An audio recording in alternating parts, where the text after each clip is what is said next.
Olá, seja bem-vindo ao Pão Diário da IBEC.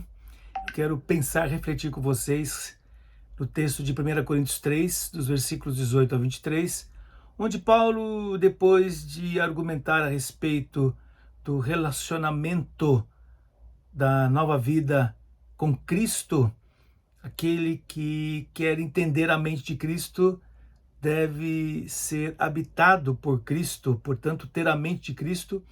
Ele segue dizendo aqui que ninguém se engane a si mesmo. Se alguém dentre vós se tem por sábio neste século, faça-se estulto para se tornar sábio, porque a sabedoria deste mundo é loucura diante de Deus, porquanto está escrito, ele apanha os sábios na própria astúcia deles. Outra vez, o Senhor conhece os pensamentos dos sábios, que são pensamentos vãos, inócuos. Portanto, ninguém se glorie nos homens, porque tudo é vosso.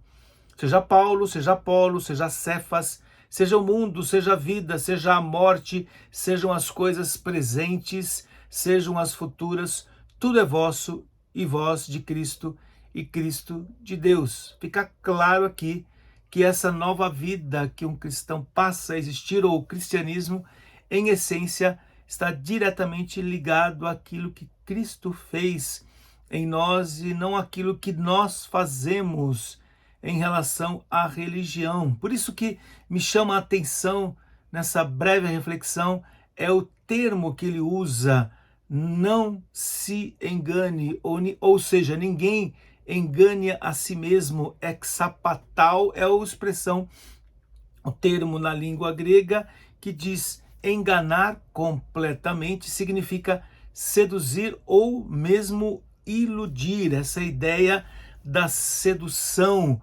Dunker vai dizer isso, a ideia de enganar, iludir, seduzir, no sentido de burlar o intelecto, ou seja, aquele que quer tentar gerar situações dúbias no sentido do pensamento ou das coisas espirituais. O que é interessante é que todos os textos que contemplam esse termo, Romanos capítulo 7, Romanos 16, 2 Coríntios capítulo 11, 2 Tessalonicenses capítulo 2, 1 Timóteo capítulo 2, todos eles têm um sentido ruim para esse termo, essa ideia de sedução. Então o que Paulo está dizendo é o seguinte: nós temos que tomar sempre atenção para que o cristianismo não seja conduzido de maneira meramente humana e que cada um de nós tenhamos a consciência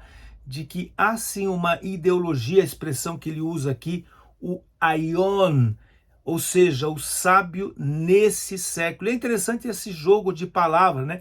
Se alguém dentre vós se tem por sábio, e na verdade ele está dizendo, ele está fazendo uma afirmação, porque a construção na língua original diz, você então considera, você se julga sábio, né? Já que você se julga sábio, com referência às ideologias deste presente século, no nosso caso aqui, as ideologias dominantes sistêmicas. Então eu digo a você, você na verdade está sendo tornado e você está obedecendo ao imperativo de ser tolo, insensato. Por quê?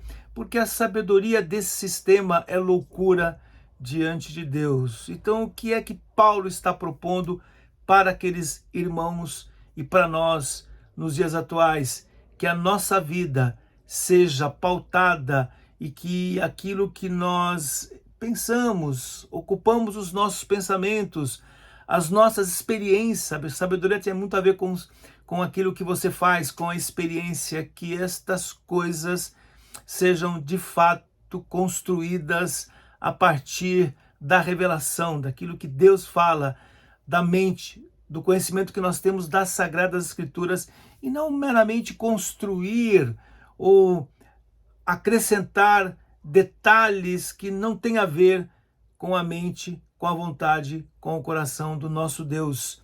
Por isso, onde é que nós estamos? Nós estamos em Cristo. nós não estamos pautados em qualquer tipo de filosofia meramente humana, mas naquilo que o Senhor revelou, inspirou por meio dos seus autores, portanto, nas Sagradas Escrituras. Medita nessas coisas, tome cuidado, não permita que essas situações, que esses elementos dúbios invada e seduza o teu coração e te leve para longe no relacionamento do temor com o teu Deus, porque foi Ele quem te salvou. Deus te abençoe. Excelente semana.